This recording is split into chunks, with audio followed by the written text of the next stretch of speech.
Thomas Dübendorfer, and I welcome everybody.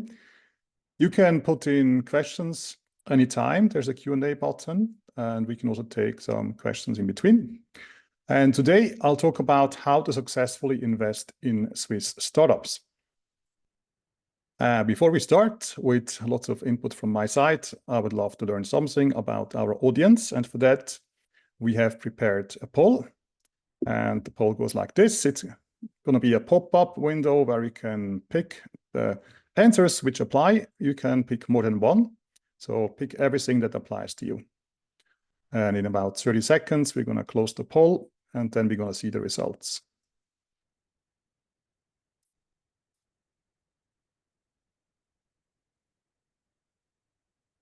So make your choices.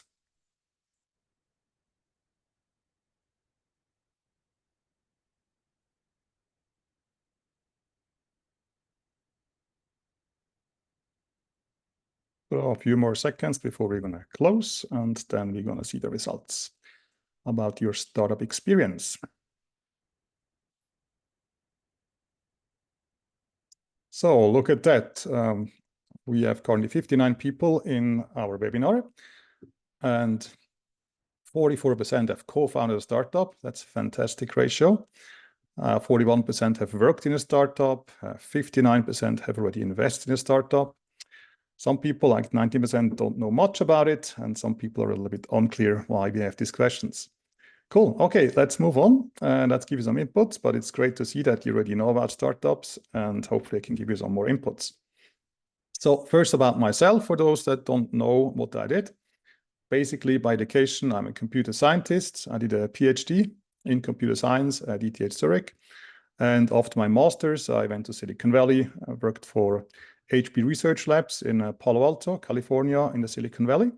And then I came back to ETH, did my PhD on cybersecurity, and then joined Google and was at Google in Zurich for 7 years, and also working for them in Silicon Valley because I was based here, but I had lots of teams collaborating in Mountain View in California. And I mostly was working on cybersecurity and data privacy. After 7 years of Google, I became a startup co-founder and angel investor. And you see 9 startups, which I co-founded on the right. They do lots of different things, social networks, financial technology, education technology, brand management, and even 3D printing like 90 Labs. And I also have startups where I didn't co-found in my portfolio. And some of them are listed here. For example, maybe you know N26 as one of the global fintechs, or Beekeeper, or Deep Judge as a legal tech startup, or Carbon Delta that looks at climate risks. Kudo is a fintech in Nigeria because I also do invest in Africa. Now, basically, I'm a techie that became a co-founder and an angel investor. So I've seen it from both sides, from the founder side and from the investor side, and also as somebody doing a corporate career in IT in a global company. Now, SICTIC is very active in the space of financial technologies. That's also why we got this Swiss FinTech Influencer Award from Finanz und Wirtschaft. And SECA, which is an association for people in private equity, every year they select an angel investor, and this year they picked me because they felt they have quite an impact on angel investing. Now, looking at Switzerland as a nation, you know, we do a lot of innovation. Interesting enough, like for the last 15 years, we've always been ranked either top place or top 3 places in many of these global indices about innovation strengths, about a nation which is well recognized for innovation, and also entrepreneurship. All of these things, it seems we do really, really well if we look at these indices. Some of that is based on patents and research. Others is based on activities in the startup space. Now, looking at that, it seems we are a very good country to do a startup, right? Because if you have innovation, you can create new products. And if these new products are in demand globally, it's the perfect play to scale up and do something great. Now, let's come to the next poll. I would love to understand how many of you know people that already have invested. Could be that it's no one, or maybe you know somebody. Also, you can also count yourself as an investor because it seems some people are close to startups. And yeah, how many do you know? Just quickly pick the one that is your right choice, so we can see how much investor exposure we had. So let's just wait another 10 seconds. It's an easy choice, just one.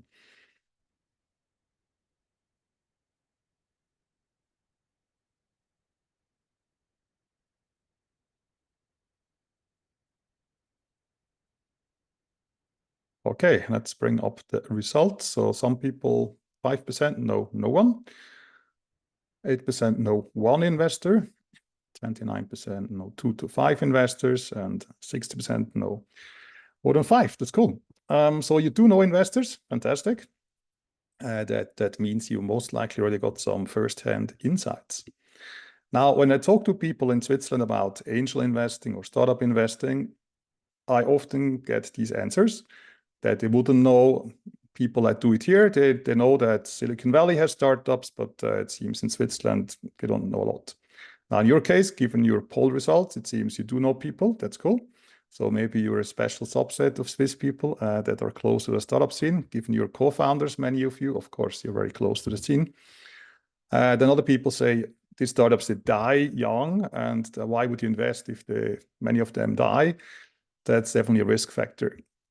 Then others say, look, there's not enough growth capital. Everybody says that in Switzerland. Don't get the money you need to grow. And if you can't grow, it will not be large. And if it's not large, you will not make a lot of returns, right? There's a lot of people that say this is the issue why there are actually no unicorns or almost no unicorns in Switzerland. Now, let's look at all these statements that I hear quite often from people which are not co-founders and have never invested, but just read the press and have this intention that it seems Switzerland is the wrong point to do startup or to invest in a startup. Now, how much is that still true? It might have been true like 20 years ago when there were almost no startups here.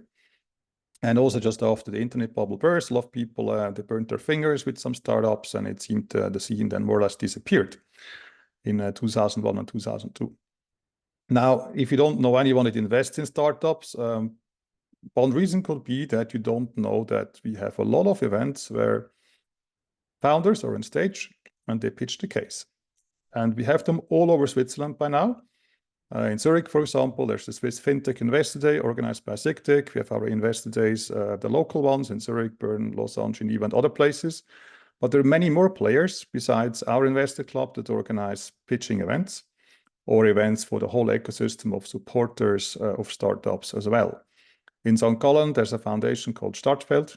They run their own investor days in their own co-working building, just next to Empal. Then there's in Bern, the Startup Days. That is one day every year where a lot of supporters and investors and startups meet. In Winterthur, there's a Startup Nights. They have the Eulachhallen. It's a 2-day event, always from the afternoon, 2 o'clock until late at night. Then at Zurich, there was recently the launch event, which is organized by ETH Entrepreneur Club and SICTIC. And there were more than 1,200 people coming there with more than 40 startups having a booth, and there were keynotes, workshops, everything. And in St. Gallen, there's the big Start Summit organized by a student association, Start Global, which came out of HSG. And they also run a 2-day event with thousands of people there in the Olma Hall, usually. Now, there's a lot of events, so it's hard to miss them. And there's also several clubs which do that. SICTIC, they do it all over Switzerland, but there's also a smaller association called Business Angels Switzerland. They also have chapters in Romondi and in Zurich. And they try to motivate private people to become startup investors. Now, how many angels are there? That's difficult to quantify because these numbers are not public. I know, of course, the numbers from SICTIC and how we grew. So we started in 2015 in October to have the first investors. It was just 24 by the end of the first year, but then every year we added around 70 to 80 net new investors. And our peak with the largest member group was in 2022. But this was also the year where most venture capital came into Switzerland, about 4 billion in total was invested into Swiss startups. And so there we had up to 518 members. And currently, 2 years later, since due to some downturns, we still have more than 400, but it has decreased a little because some people stopped to invest for a while, but some others then joined. And we have a female investor ratio of about 12%, and we still try to grow that percentage. But there's lots and lots of them. Interesting enough, other angel clubs, Business Angel Switzerland, has only about 140 investors. And we basically, within 2 years of opening up for investors, just overtook every other angel club in number of investors. There's also regional clubs, which only do it in one city or in one small region. For example, Vinti Ventures does it just in Winterthur. Or in Liechtenstein, there's Business Angels Liechtenstein. They also invest in Swiss startups and vice versa. We have a partnership with them, so they can invest into our startups and we can invest into theirs. And if you like to go to Vaduz, of course, you can also join their meetings. Then there's RA Ventures. They invest mostly around Bern, also partially in Fribourg. And they have a local chapter there at the ZID, the Centrum for Innovation and Digitalization in Stettlen, next to Bern. So there are these clubs on the Switzerland level, and there are the regional clubs. In the end, they all have the same goal. They want to get people together to look at startup deals and invest together, and then also share the load on how they can help the startup and how they can finance the startup. Now, as you see, there's lots of events. So hard to miss the startups if you want to meet them. You see them at all these events. And it's hard to miss angel clubs because we even find them now in different regions. So if you want to join anywhere, you definitely have an opportunity. Now let's go for the next poll. I mentioned angel investor a couple of times. Now the question is, what is the best description of such an angel investor? And because it's a lot of text, maybe I give you a minute so you can read through it and then pick the one that you feel describes an angel investor best.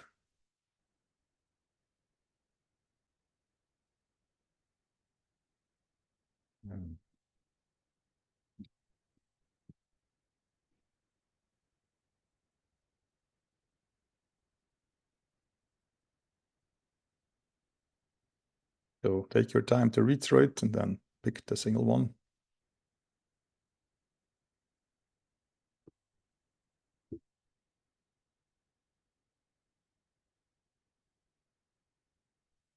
And in case you have questions, feel free to put them into the Q&A tool of Zoom, so we can also take them. So 10 more seconds, and then we're going to close the poll.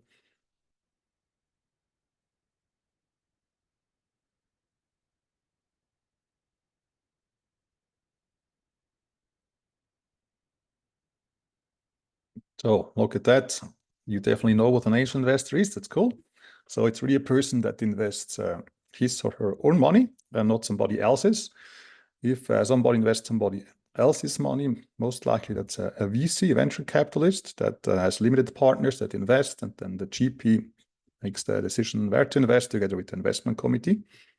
Or it's maybe a family office that manages the money and then picks interesting deals. Now, if you donate money to startups, that's definitely also a great cause. It's just not investing. Investing is for profit. It has nothing to do with philanthropy and nothing to do with donation. So if you invest as an angel, you do actually expect that you get returns, not that you just want to help somebody and be nice to somebody. If you only coach and don't bring any money, some people call this sweat equity. So you basically give free time. It's also valuable, but it's not really investing. It's really just helping founders, which is great, of course. And there's lots of coaches that do that for free without having any stakes. So if you do that, continue to do that, but it's also not investing. And so most of you already knew the answer anyway. So cool, let's move on. So as I said, anyone can be an angel investor, even a student. You just need some money, of course, to invest. If you invest through a club like SICTIC, then per deal that you want to invest in, you need to bring 20,000 Swiss francs. So it's quite sizable, but it also means that you should be careful in selecting where you go in. So you know what to do, and you also can help the startup. And that's why I call smart money, which you bring on top of your money, is actually a game changer. What does it mean? It means basically once you have invested, you have two things to do mostly. One is bringing more opportunity and upside to the startup by, for example, opening doors to clients, or by finding the right talent to complement the team, or to give them the right question at the right moment about the next steps, or help them with finding bigger investors for the next round. So all of these things give upside, right? If they have the better people earlier, if they have more customers earlier, if they can go international earlier, if they get more money to grow, all of these things will add value, right? The other thing you have to do besides bringing upside and opportunities is helping to de-risk the startup. And one of the things to do for de-risking could be that you really look closely at the market competition, for example. You look at the market that they are going into, if this is the right market, if it's large enough, if it's receptive enough. You also maybe see that something in the company setup needs to be changed. For example, there might be a problem with who owns which intellectual property. Maybe the company doesn't own the source code because it was written in the project before, or maybe the company doesn't have the patent that was done at the university and they didn't license it, so they basically cannot use it. And all of these things of de-risking builds a solid foundation such that later a startup can grow. Now, as an angel, you're not in the operating seat, you're not the CEO, you don't make the decisions, you're not in the day business. But what you can do is you can have lots of watchful eyes and see if the startup maybe is about to fall, or the startup is about to make an important decision. We can help bring the right facts to the table so they can make a better decision. Or you just bring people together that you know these people have the answer, so the founders can find the better answer from people that have more experience than they have. So all of this thing is smart money, and it comes on top of your direct money. Often founders that do it for the first time, they say the smart money is the more important part that they got from the angels than the money, because often once the startup actually starts to run and grow, then they get much more money from venture capitalists, but they get much less direct advice or much less opportunities, especially from angels that are in the local ecosystem. They know the local market quite well, and they have a business network which only they have, which often VCs do not have. VCs know maybe other VCs, but they're not entrepreneurs and they're not in a certain industry. That's why angels, they have the active business network, and for a startup, tapping into an existing business network saves a lot of time and also prevents a lot of stupid mistakes by judging the market or by not understanding the real customer problem that you try to solve. Now, Switzerland is really unique because if you directly invest in a startup, directly means you give the money to the startup and not to somebody in between, not to a fund or not to some intermediary. If you do it directly, anybody is allowed to invest. Even though it's a high-risk investment, even a student can do it. And that's quite fantastic. And it's not the case in UK or USA, where you need to be qualified and need to have a certain amount of money, which you can move around among your assets. And if you're not qualified, you're not even legally allowed to do so. But in Switzerland, anybody can invest directly in a startup. And that's cool. So basically, you don't need to ask for permission. You don't need to get a certification. You don't need to have a certain education. You can basically just join a group of people that do it, learn from them, and then do it yourself. Then, yes, are startups really dying that young, as everybody claims? Because a lot of people say, especially in Silicon Valley, that 80% of companies disappear within 5 years, and then there's only the 20% left, which actually survive, right? Is this really so bad also here in Switzerland? And luckily enough, there's a study which was done by ETH Zurich. They looked at all their spin-offs, which had a direct connection to research at ETH Zurich. So it's quite hard to get the label. So often they do the feasibility study and the research at ETH, and then they commercialize it. And ETH has more than 20 spin-offs every year since the last 10 years. So they have a large group of startups, and They've also done that already before the last 10 years. They have a good track record of several hundred startups that they actually have contact with, and then they checked how many of them survived after 5 years of incorporation. And the surprising result was that only 8% died and 92% were still alive. It does not mean that they were all growing like crazy. Some of them stay quite small, but at least they did not collapse, and they somehow found a business case where they could pay the salaries, and then many of them could also grow. So it seems the resistance and the reliability of Swiss startups, especially when they come out of university, is extremely high. Now, the question is, do these startups take enough risks? Should they maybe take more risks? So more of them go bust, but others that also take a lot of risks, they really scale up. That's a question I often discuss with founders. What is your ambition? Is your ambition to build a small SME with 20 people, or is your ambition to become market leader? And I guess in every startup, you need to be clear where you want to go. If it's building a business for yourself and you don't want to sell it, then most likely it's not really a startup that should take any angel investing or venture capital, because if you don't want to sell for investors, it means there's no money that comes back, right? And some people think they do a startup because it's a young company, but in fact, they just build a small or medium-sized enterprise. And some of these companies are not very well compatible with impatient venture capital money, because once you get money from a venture capital fund, they want the money back typically within around 5 years of investing. And the reason is very simple. A venture capital fund needs actually to get the money back. So they get the money from their investors, the LPs, and within 10 years, they need to give the money back and all the returns. If they invest in the 5th year of the fund, then you only have 5 more years basically to grow the startup and then to sell it, which in some cases can mean once you have the first VC, within 5 years, you need to have an exit plan to give the money back. So that's basically about startups here. Now there's another thing about growth capital. So once you have a great idea, you need a lot of money to grow it inorganically, because if you want to grow it just with revenues, it might take way too long, right? And venture capital, that's an interesting story for Switzerland, because a lot has changed in the last 11 years. This is a chart showing in every year how much venture capital was invested into startups which are based in Switzerland.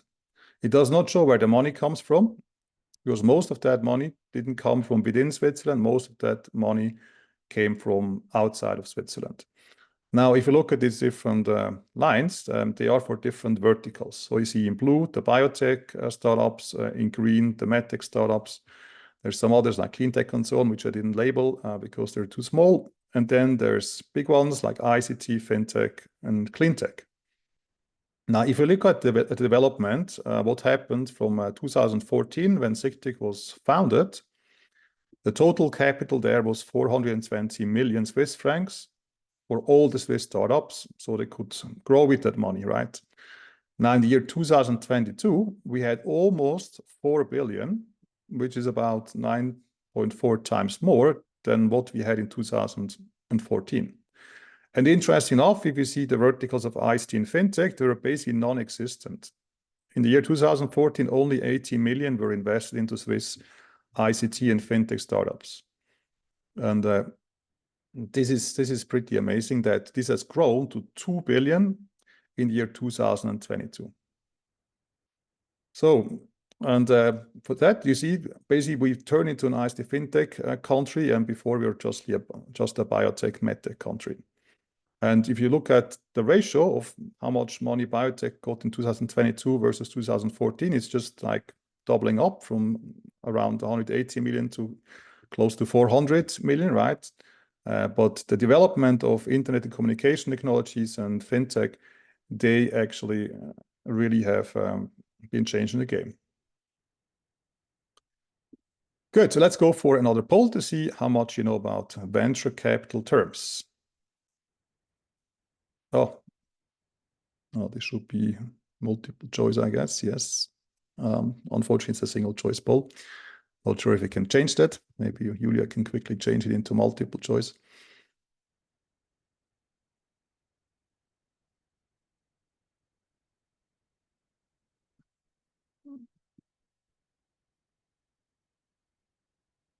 Let's see if we can bring this up with the multiple choice selection so we can pick all of them.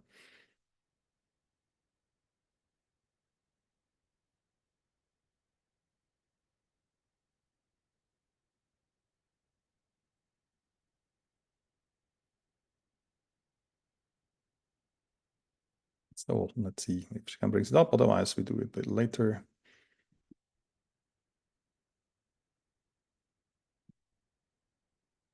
Yeah, I suggest we proceed, and then whenever she has the poll ready, then she can try and bring it up. That's okay. Good. Yes, there's also this thing about really valuable companies called the unicorns. And people say there's basically almost none of them here. Yeah, is this really the case? And what does it actually mean to be a unicorn, right? Now, unicorn is by definition a company which has been valued at least once with $1 billion or more. Typically, it's as part of a financing round. So let's assume somebody invests 100 million into a company and gets 10% of the total shares. Then, if you calculate it, up 10 times 10 is 100%. So this startup at that moment, when the 100 million came for 10% of the shares, was valued at 1 billion. So that's one way of arriving at this valuation. It does not mean the company was sold for $1 billion or more. It just means that an investor was ready to accept the valuation of 1 billion or more by buying new shares that the startup has issued. In a crypto startup, you can look at the coins that, for example, run the blockchain system that they have, and then you can look at the market cap of what's the value of all coins in total. If you know the value of a single coin, you can just calculate it by the total of coins, because many of these systems have a certain fixed number of coins on the exchanges, or if they can introduce new ones, then of course you see the current ones which are listed, and then you can calculate it from that. But often it's in a financing round by a VC, and they do the valuation properly, such that in the end, these evaluations are accepted by professionals after due diligence. Now, in Switzerland, if you look at these databases, for example, CP Insights has the list of all global unicorns, and there's Startup Link, for example, and they list only 5 to 6 unicorns. One of them is, for example, Acronis. It's a backup software in Schaffhausen, or Scanit in Zurich. They have a technology for scanning documents, mostly used by banks. It was used originally to scan the invoice slips when there was no QR codes, but now can use also for the new ones for QR codes as well. But originally it was just text OCR scanning. But it was used a lot in financial industries, and it's very reliable also with low light and so on. Others like MindMaze, they do brain scans and help with rehabilitation therapies of patients. And then there's more like Nexting Sonar and so on. So it seems there are only like 5 or 6, which is basically nothing compared to the number of startups we have and the population we have. So that is how it would look like if you depict them in the forest. And this is how AI thinks a unicorn looks like. But interesting enough, when you do some research, you find actually many more. So we found in total until 2024, we found 53 startups. So you see the Bundeshaus and you see the many startups, but somehow they seem to be invisible to a lot of people.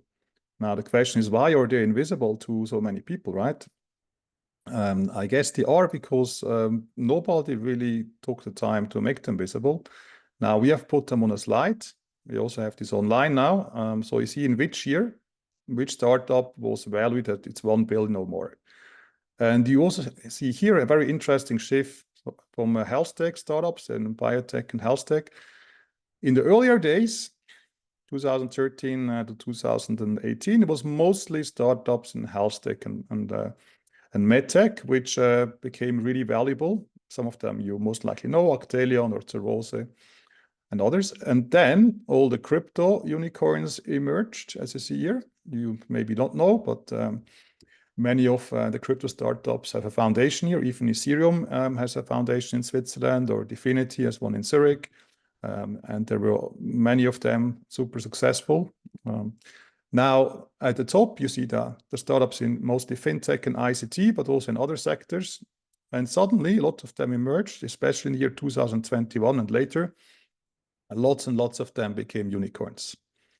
Just the most recent one is called OrderFox. They became a unicorn in 2024.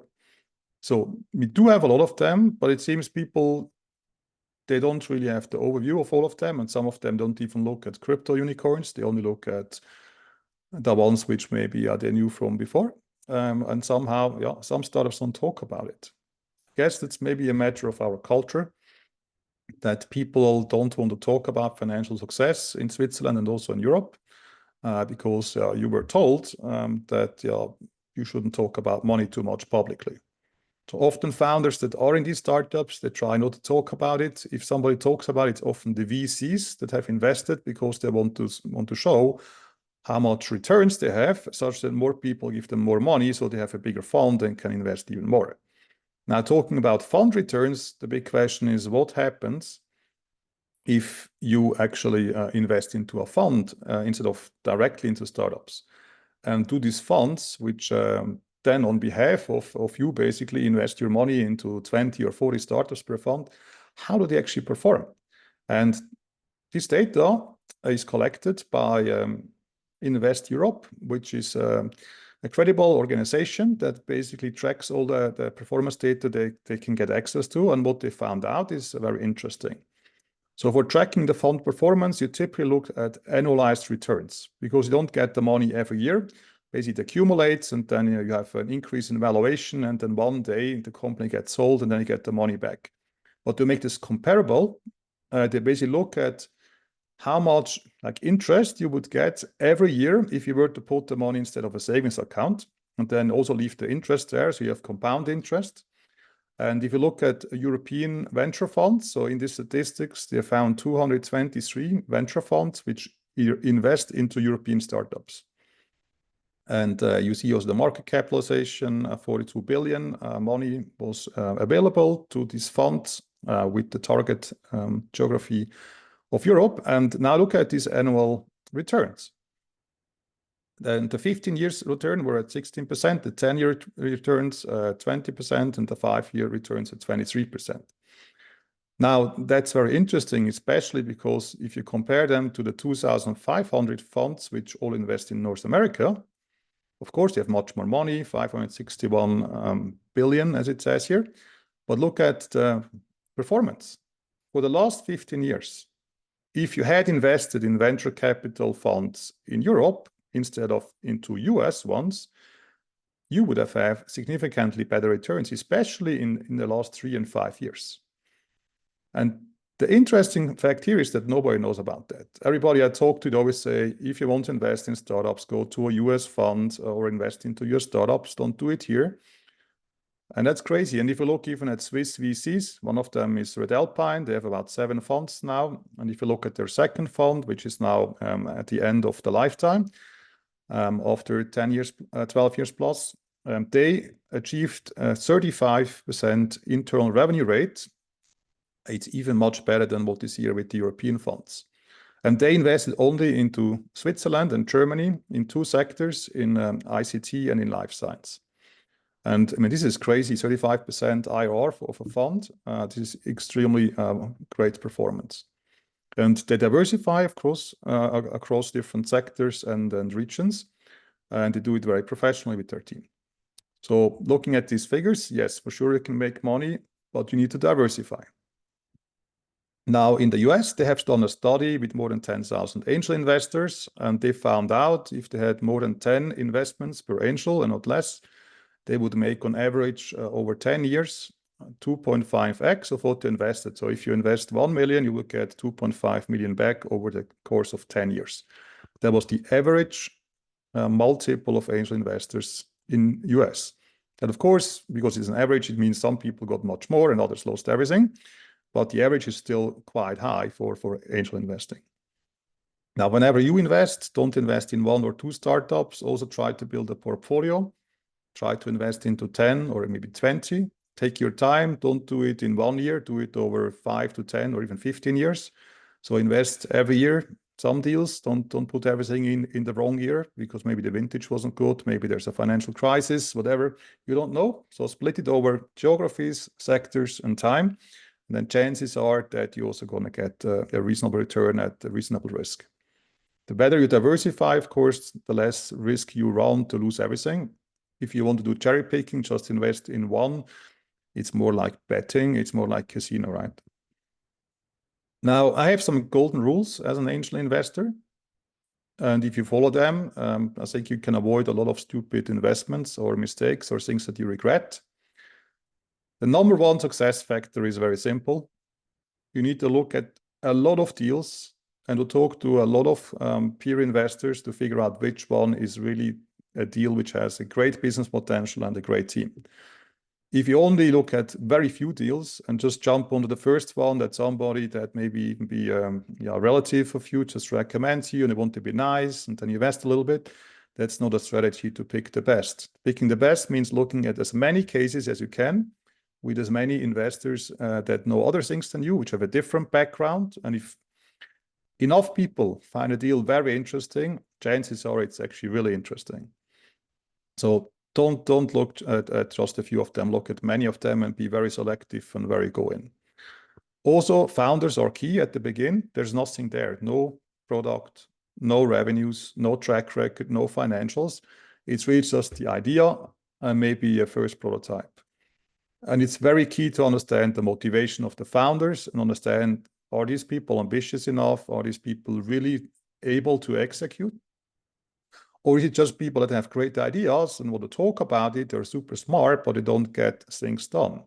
So look at the two things. Of course, they need to be smart, but they also need to get things done. And the team, the founders team, is like the engine of your startup. So if you only have one founder, you have a high risk that if the engine fails, everything is lost. If you have two, and if they are complementary, chances are you have one of them that can build it and one that can sell it.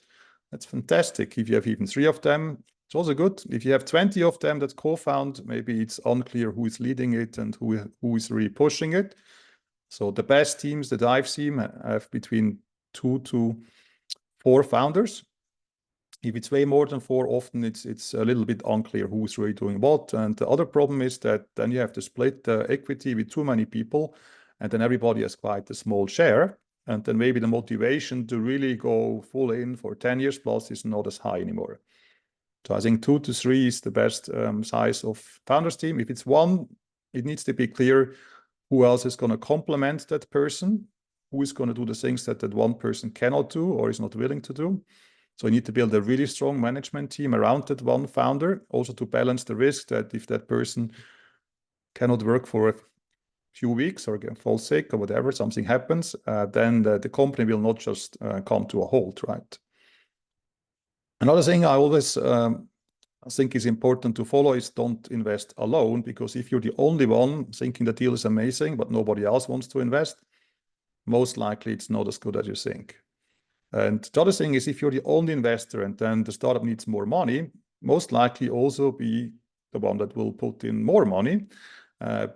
Because if it's only one, they always come to you first, right? If there's many of them, chances are you can split the money for the next round, and you have a better chance that one of the investors has the money to bridge it if it's hard to find new investors because of some circumstances.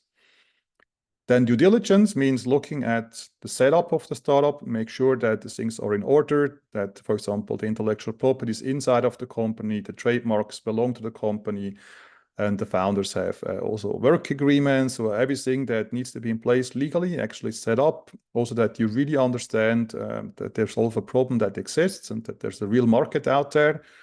It's all part of due diligence. You can also look at whether the system is secure, if they already have built software, or whether it's following the regulations.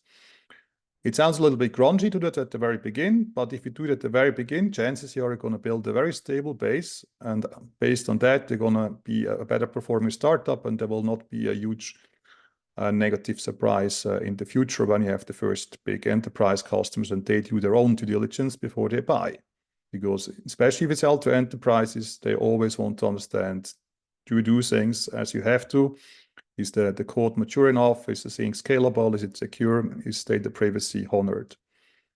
Sometimes people fall victim to FOMO, the fear of missing out. Somebody comes around and say, look, you have to invest right now. And if you don't invest, basically it's over. So you need to decide the same day you see the deal for the first time. And for me, I have a very simple rule. I never invest on the same day I hear about the deal. I always want to sleep over it at least one night, and also want to talk with others about it. And if they say I'm not allowed to speak with anyone about it because it's so confidential, I'm not even allowed to refer them people that they would approve to also speak to them.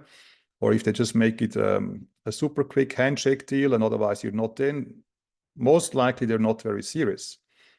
Because startup investing is for the long term. You're going to work with these people, you're going to have shares for the next 5 to 10 years. And if they cannot wait 1 or 2 more days for you to make up your mind or feel more comfortable by talking to more people, chances are they are not in for the long run. They're in for a quick gain, and then they run away. And you don't want to be in a startup where the founders don't have the patience and don't allow you to even figure out whether you really want or not. If they just push you into it, chances are something is super sketchy. I often see this with people that call me by phone and want to tell me about an amazing deal, but they have to basically invest in a very little time, otherwise they're going to double the share price. And this is definitely anything between not serious and a scam. And I would not invest in these cases if I were you. And then when you go in, there's another golden rule to align the interests, because your money is at risk from day one, at full risk, and the founders, they invest the time, but the time is invested linearly over a longer amount of a duration, right? But for you, the money goes in fully, and if something goes wrong, the money stays in and the money gets lost, right? And so that's why you can ask for a so-called one-time liquidation preference, which means if the startup ever has a liquidation event, that the money is first paid back one time to you as investor before the founder team or the employees get anything. Why is this important? It's important that the founders have a very strong incentive to build a value with the money you give them. So if you give them a few 100,000, they need to build the value such that when they sell the company, they can pay you back and get something for them.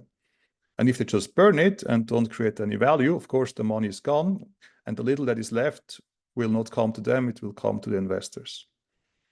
The other thing I always look for is founder vesting. That means the founders have to earn their shares, and if they leave early, let's assume one of the 2 founders decides after 6 months that they rather want to do a corporate career because they found startup life too stressful. And then if the 2 founders, let's assume they have the same number of shares, and then one of them just walks away and takes all the shares with them, you have a very weird situation. You have one founder that has a startup salary and needs to fight for 5 to 10 years, and the other one that goes into a corporate job, has a good salary, has no risk anymore, and just has the same full upside as the other founder. And that's not fair, right? And with founder vesting, you can make sure that, for example, over a time period of 4 years, often with a cliff of 1 year. So in the first year, you lose everything when you leave. And then afterwards, you earn every year like a quarter of your shares, such that you can keep them for sure. And if you leave early because you're not in for the long run, or you, for whatever reason, decide it's not a fit, these shares go back either to the company or to the founder that's going to replace you, the late co-founder. And if you have that, you have a much better alignment of the upside, and you also can protect that somebody suddenly has a lot of shares but has no contribution anymore to the startup. So that's the things that I typically look for. And of course, sometimes it sounds a little weird to have this discussion at the very beginning that maybe a founder leaves because they just started, right? But at the same time, if you don't want to talk about the storm before the storm, you will not be able to talk about the storm when the storm is here, right?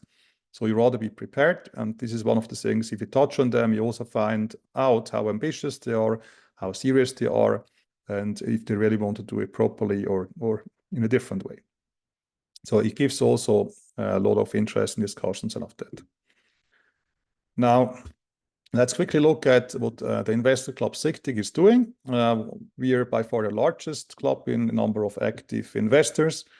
We have a focus on early stage technology startups based in Switzerland. Often we do the first or the second round after incorporation. So typically startups are very young. They need to be not older than 5 years when they come for the first time. And we not only have private people, we also have professional investors like family offices or corporate VCs and we also have funds and institutional investors.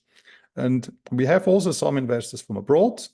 Just to mention, for example, in Germany, there's the High-Tech Gründerfonds, and they also invest in startups that we present them. Or we have family offices that look at our deal flow and then they co-invest with angels. Or we have funds in Switzerland like Founderful or Spice House and others that also invest into our deal flow. Now, SICTIC itself is not for profit, so we don't touch the money of the investors. The money goes directly from investors to the startup founders into the startup. And the startup then can use the money and will issue shares for that. So it goes to a blocked account. In German, it's called Kapitaleinzahlungskonto, and then it's blocked until the shares are released, and then that money can be used by the startup. And we don't take a commission on these investments. So if you invest 50,000, all 50,000 goes straight to the startup. What we have to actually organize our events and also to run our operating team, because we have now 6 people in our operating team. We have a flat fee model where we pay an annual fee. And depending on whether you're an institutional, professional, private investor, it's a different fee. So the private people pay the least. And we also have corporate partnerships from law firms and insurances and others that pay us an annual fee such that they are represented in our ecosystem and at our events. So we give them some branding and they help Switzerland with innovation. By now, we also have some state sponsoring, for example, from cantons, the economic development agencies, German called Standortförderung. They also like us because we have created a lot of jobs, more than 6,000 so far, by investing into more than 300 startups. And we're very active. We do around 100 financing rounds every year. Roughly half of them are first-time investments, and the other half of them are startups that do bridge rounds. And if you look at how much total funding these 300 startups got, most of the money comes from international venture capital funds. The 300 startups in our portfolio attracted more than 1.8 billion Swiss francs in total venture capital. That helped them, of course, a lot to grow and to go international. Now, in which verticals are we active at SICTIC? You see the startup split by the technology vertical, and you see out of the 300 which we had invested in by end of last year, 62 of them were in financial technologies. 30 of them were internet platforms, for example, marketplaces. Many of them, 29, were in health technologies. We have lots of artificial intelligence and machine learning startups, and also in hardware or property technologies, e-commerce, advertising, travel, communication, education, VR, down to cybersecurity, drones, logistics, and even now some biotech as well. So Switzerland has a lot of things to offer. Whatever you like, most likely going to find something. And this definitely is very interesting because you don't need to be just focused on, for example, financial technologies. You can go into the vertical that you like the best. Now, somebody asked about successful exits. I mean, we had some exits, yes, but not that many because it takes a while to build a great company and then sell it. And given health tech is a very new vertical that we haven't done for many years, it is not very surprising. We didn't have a lot of exits, but for example, we did have some. One of them was a startup called Way, which was tracking people doing exercises, fitness exercises at home with an application, and then the camera of the cell phone would watch how they move the legs and the body and then tell them is it good enough or not. And they had a really nice multiple because during Corona, all the fitness studios were closed.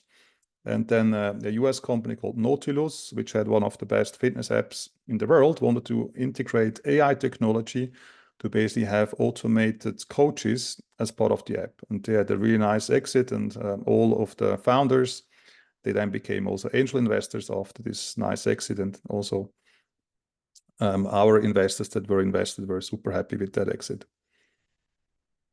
Yes, so our goal is also if somebody has a successful exit that they become angels so they can also give back to others and help them. Now, which other impact did we have?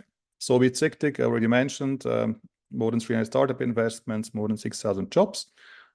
Personally, I also do stuff in Africa through a fund called Launch Africa, which I helped to bootstrap. There I've done 180 investments in the last 7 years. And these startups created about 30,000 jobs on the African continent. So you can do it not just here, you can also do it abroad. Africa is much larger, of course, but the whole of Africa gets about the same amount of venture capital as Switzerland does. And if you build a scalable business across multiple African countries, very interesting to see them grow.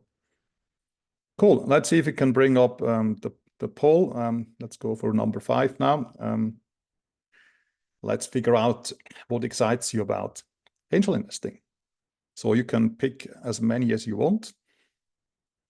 Or if you're not sure, of course, there's also an option to say you're not sure about.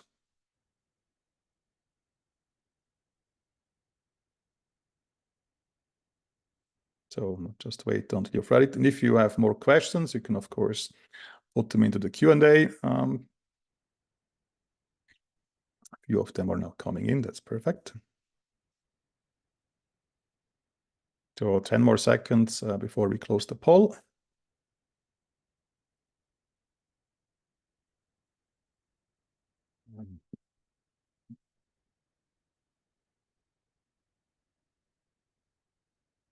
Oh, let's bring up the results. So that's a really nice selection of motivations. I think learning something new is really cool because it's very different from having a day job. We have people in our club that say they found a new passion. They say they didn't even know that so cool stuff exists, but they learn about it by talking to startup founders and connecting to people that invest. Shaping new products, that's definitely also cool because you can build your own future, right? If you invest in the right startups, you're going to have new services and new tools and new products.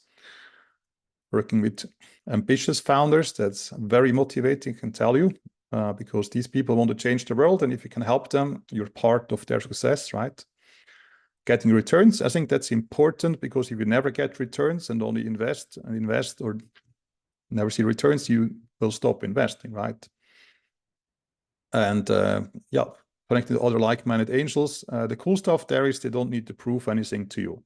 They do it because they can, not because they have to. And it's their own money, so they can do whatever they want. And you're going to hear a lot of interesting life stories of why people became angel investors. Okay, let's close this one. Then there's a thing for you. So if you want to be serious about angel investing, we make it very easy for you. So you can join our club for a fee of just 500 Swiss francs, flat fee. And you will be a full member until the end of next year. So you can scan this code and become member. And you can also wait for the email we're going to send out latest tomorrow after this webinar with the recording of it. And you're also going to find the discount code there. So when you sign up, you just basically put in webinar into the discount code field as a promo code.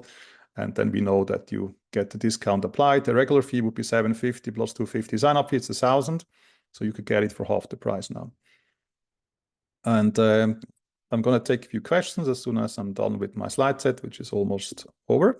We're going to have lots of more events. Next year, we typically do events with industry partners or with academia. So if you have never been inside the ETH AI Center, this is the Golden Andreas Tower in Zurich Oerlikon. It's fantastic. The view is like the Prime Tower, but of course, a different place, very close to Zurich. We're going to be there. We also have a MedTech Invest Day in Bern at the Inselspital. We're going to go to Planted, the food company that does vegetarian food that looks like meat. In the Food Valley in Kemptal, close to Winterthur. We're also going to be hosted by Google or by AWS. We're going to be in Romandie as well with Vaudoise Insurance, and in Bern with Startup Days, or at EPFL in Lausanne. So all of these events are already lined up, and at all of these events, you can get to know ambitious founders. You find everything on our website, and once you have signed up, you get the code, and you can join all of these events for free. Now, if you want to learn about how to invest, I've written a handbook called the Swiss Angel Investor Handbook. We're also going to put this link into the follow-up email, of course. You can download the current version on angelhandbook.ch. And we're currently updating some chapters, and we're going to print it again in Q1. So you can also get a paper version if you prefer paper over digital. And it covers everything that you basically might be interested as an angel investor, from business models, due diligence, startup valuation, how to coach, even like what is the tax situation. And there's a second book, which we supported about product market fit. That's also very interesting for founders. It talks about how to understand whether you have product market fit or not, and how you can actually measure it. And yeah, it gives a lot of good thoughts to think about your business model and your product and your customers. And you can also download that for free. And we also have some printed versions of that at our SICTIC office in Zurich. And so if you need a paper version, shoot us an email, and you can then pick up a free book as well. Okay, and with that, let's go for some Q&A. And if people need to drop out because it's pretty much 1 o'clock now, you can feel free to drop out. Just wanted to say thank you for everybody to join. And let's now see if we have some questions. Yeah, so Lear wants to know about our IRRs and gross total value to paid in capital.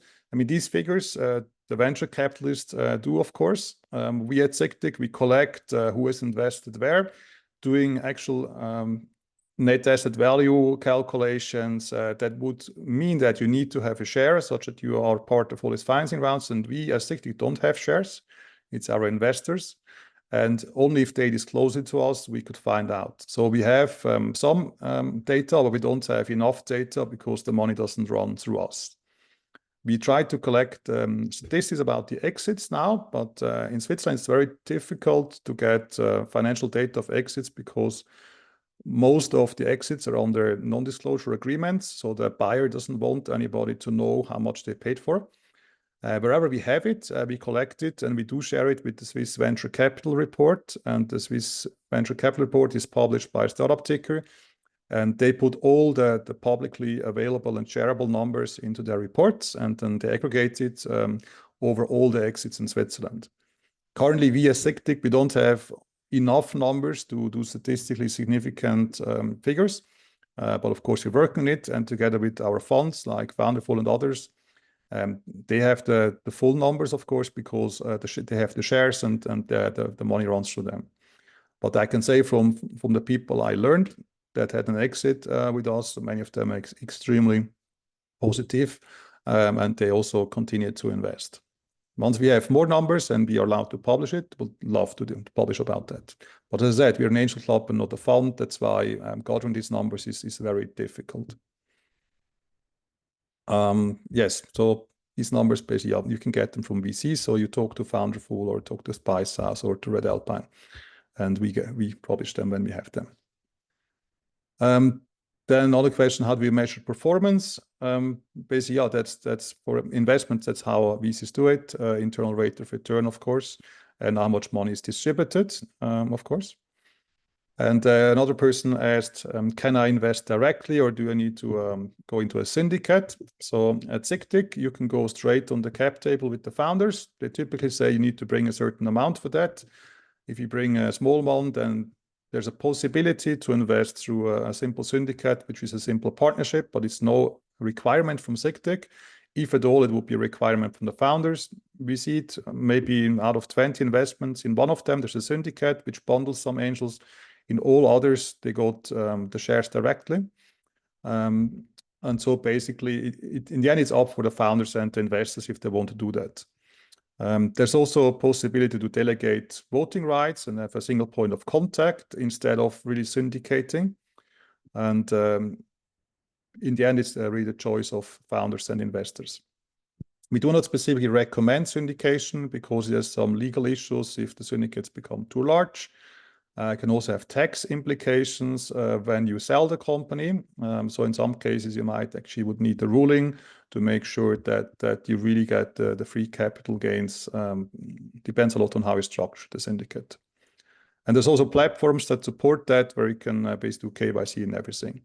So if you're interested in syndication, yeah, shoot me an email. I can give you some pointers.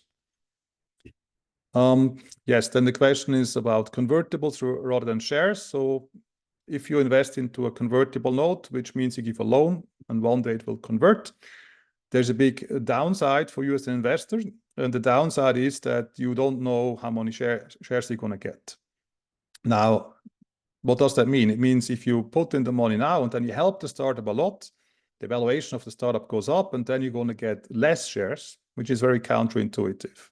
So why would you want to help a startup and if in the end you get less for what you put in, right? So often angels that go in the first round, they want shares, and then they have the full upside, like the founders, there's full alignment. So if they help more, they also have a better leverage. Often if there's a bridge round and they need just some small amount of money and there will be a bigger round very soon. So just shortly before a bigger round or just to save the company, often convertibles are used, but they should not have very long run times. If they have like 3 years of run time until they convert, often something is very fishy because it often means there will be no other round and most likely a company is doing not very well. So I recommend to make sure it doesn't have too long maturity in the future. If you go into convertibles and if you invest in the first round, I suggest, because you want to help the startup, you rather go for shares rather than convertibles. Yes, let me see if you have any other question. Yeah, thanks for the thanks. Okay, we're going to share the video with everybody and the slides, and you're going to get all the links again. And thank you a lot for coming, and wish you a great day. Thanks. Bye.